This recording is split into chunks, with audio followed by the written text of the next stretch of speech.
شروع کرتا ہوں اللہ کے 99 ناموں سے جو تمام جہانوں کو پالنے والا ہے. ملنگوں کو میں نے مزاروں پہ دیکھا, ملنگوں کو میں نے مزاروں پہ دیکھا, نصیحتوں کو میں نے دیواروں پہ دیکھا, کرم ہوتا میں نے اغیاروں پہ دیکھا, ظلم ہوتا میں نے پیاروں پہ دیکھا, جلا دینے والے شمانوں کو دیکھا, مگر نہ کہیں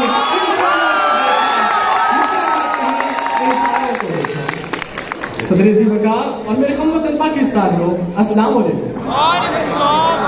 میں آج کی سوانح خطابت میں جس موضوع کو الفاظ کا خیرات پیش کروں گا وہ ہے چلو اب ایسا کرتے ہیں ستارے بانٹ لیتے ہیں, ضرورت کے مطابق ہم سہارے بانٹ لیتے ہیں. جناب میں اپنی بات کا کہاں سے آغاز کروں؟ آج ہم نہایت مشکل دور سے گزر رہے ہیں. وقت سخت, رات اندھیری, چراغ بجھے ہوئے اور بجھائے جا رہے ہیں. حکمران نااہل اور تہذیب رسوا ہے. مذہب کے نام پر مذاق اور سیاست کے نام پر کھیل کھیلے جا رہے ہیں.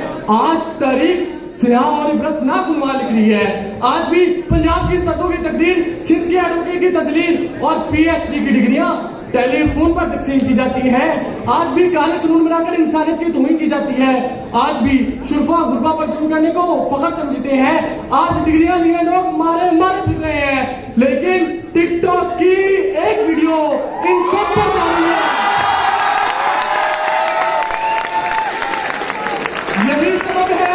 یہی سبب ہے کہ مجھ سے نکلا بھی یہ آنسو لیے ہیں جتنے غریب گھر اجالوں سے دور دور, ہیں جتنے غریب گھر اجالوں سے دور دور, اتنی ہی روشنی میں ستاروں سے چھین لوں. ہیں جتنے غریب تن لباسوں سے بے نیاز, اتنی ہی چادریں میں مزاروں سے چھین لوں.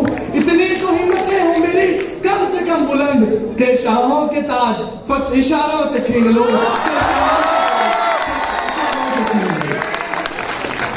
معزز سامعین, آئیے محنت اور قسمت کی جنگ میں ہم تو ستارے بانٹ لیتے ہیں. ویسے تو وقت آنے پر نظریے بھی بیچ دیتے ہیں.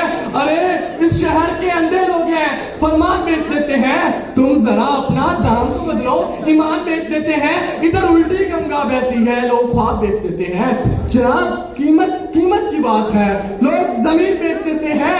انسان بے حسی کا چلن بیچنے لگے. ریشم تو بیچتے تھے, کفن بیچنے لگے. کچھ باغباں بہارے چمن بیچنے لگے. ارے کچھ نہ بک سکا تو وطن بیچنے لگے.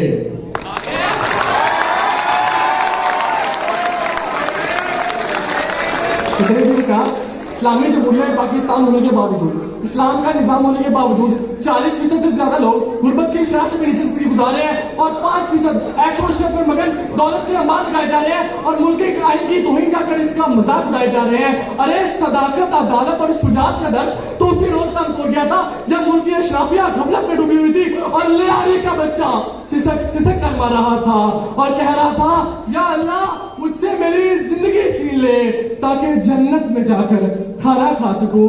حیران ہوں کہ دل کو روؤں یا پیٹوں جگر کو میں, حیران ہوں کہ دل کو روؤں یا پیٹوں جگر کو میں, مقدور ہو تو ساتھ رکھوں نوگر کو میں.